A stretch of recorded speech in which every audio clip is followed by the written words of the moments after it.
नमस्कार दोस्तों, स्वागत है आपके अपने YouTube चैनल पर। आज हम आप सभी को मासिक शिवरात्रि की पूजा विधि और व्रत कथा और इसके महत्व के बारे में बताने जा रही हूँ। शिव मंदिर जाकर भगवान शिव और माता पार्वती की विधि विधान व पूर्ण श्रद्धा से पूजा करें व शिव जी का अभिषेक करें। हिंदू धर्म में मासिक शिवरात्रि का विशेष महत्व माना जाता है। इस दिन भोलेनाथ के भक्त शिव जी की विधि विधान से पूजा करते हैं और उनसे सुखी जीवन की कामना करते हैं। कहा भी जाता है कि जो लोग भोलेनाथ की भक्ति सच्चे व अच्छे मन से करते हैं, उन लोगों को जीवन के कष्टों से छुटकारा मिलता है व जीवन सुखमय बनता है। हिंदू पंचांग के अनुसार हर महीने के कृष्ण पक्ष की चतुर्दशी तिथि को मासिक शिवरात्रि पड़ती है। आइए जानते हैं इस दिन भोलेनाथ और मां गौरी की पूजा कैसे करें, जिससे जातक की हर मनोकामना पूरी हो। मासिक शिवरात्रि की पूजा विधि। मासिक शिवरात्रि के दिन सुबह के समय पूजा करने का विधान है, इसलिए इस दिन सुबह जल्दी उठकर स्नान आदि करें और फिर साफ कपड़े पहनकर व्रत पूजा का संकल्प लें।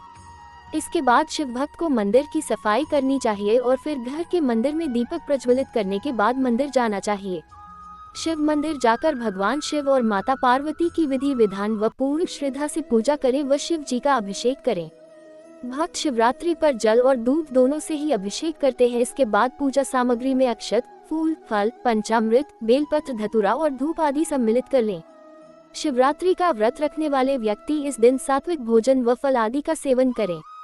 इस दिन शिव मंत्रों का जाप करना अच्छा माना जाता है। मासिक शिवरात्रि व्रत का महत्व।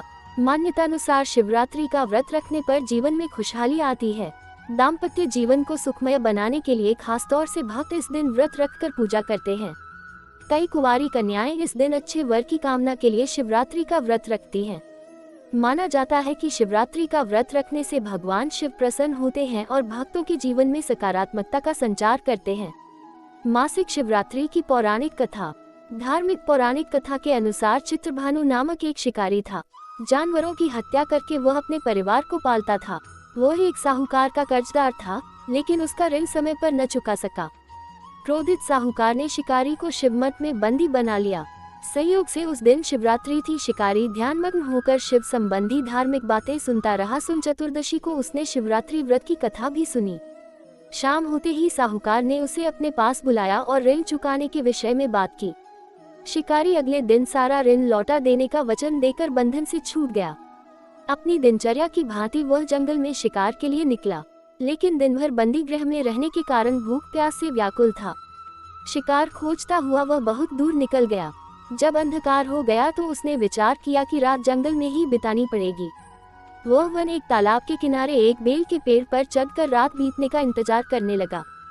बिल्व वृक्ष के नीचे शिवलिंग था, जो बिल्व पत्रों से ढका हुआ था। शिकारी को उसका पता न चला। पड़ाव बनाते समय उसने जो टहनियां तोड़ी, वे संयोग से शिवलिंग पर गिरती चली गई।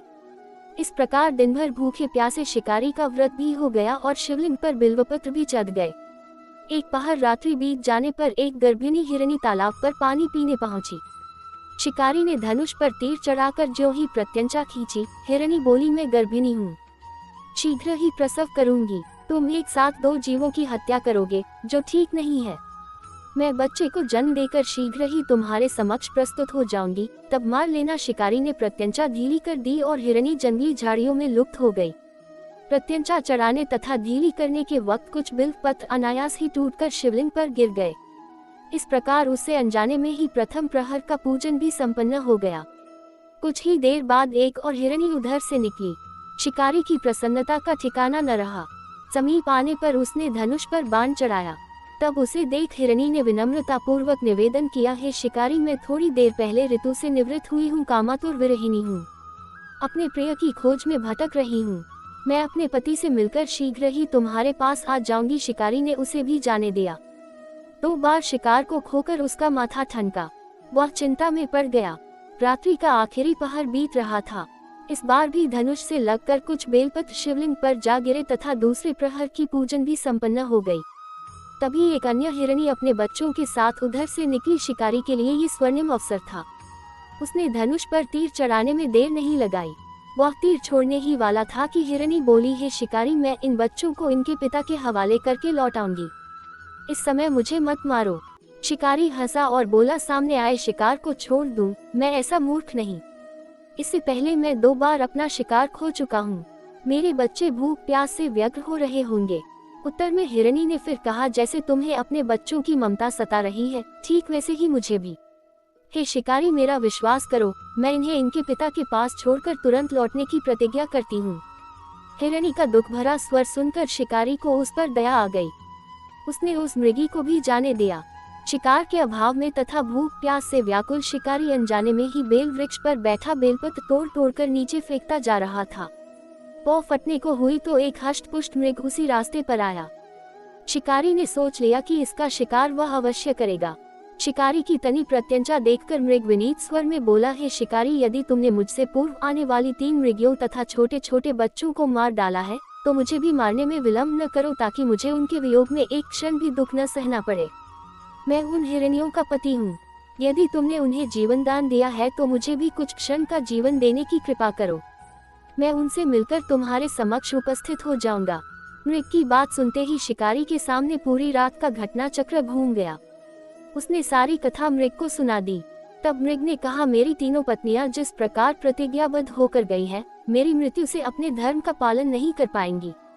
अतः जैसे तुमने उन्हें विश्वास पात्र मानकर छोड़ा है, वैसे ही मुझे भी जाने दो। मैं उन सबके साथ तुम्हारे सामने शीघ्र ही उपस्थित होता हूँ। शिकारी ने उसे भी जाने दिया। इस प्रकार प्रातः हो आई उपवास, रात्रि जागरण तथा शिवलिंग पर बेलपत्र चढ़ने से अनजाने में ही पर शिवरात्रि की पूजा पूर्ण हो गई। पर अनजाने में ही की हुई पूजन का परिणाम उसे तत्काल मिला। शिकारी का हिंसक हृदय निर्मल हो गया, उसमें भगवत शक्ति का वास हो गया। थोड़ी ही देर बाद वह मृत सपरिवार शिकारी के समक्ष उपस्थित हो गया, ताकि वह उनका शिकार कर सके। किंतु जंगली पशुओं की ऐसी सत्यता, सात्विकता एवं सामूहिक प्रेम भावना देखकर शिकारी को बड़ी ग्लानि हुई। उसने मृग परिवार को जीवन दान दे दिया। अनजाने में शिवरात्रि के व्रत का पालन करने पर शिकारी को मोक्ष और शिवलोक की प्राप्ति हुई। अगर ये कहानी आप सभी को पसंद आई तो प्लीज वीडियो को लाइक और चैनल को सब्सक्राइब करें। वीडियो को अंत तक देखने के लिए धन्यवाद।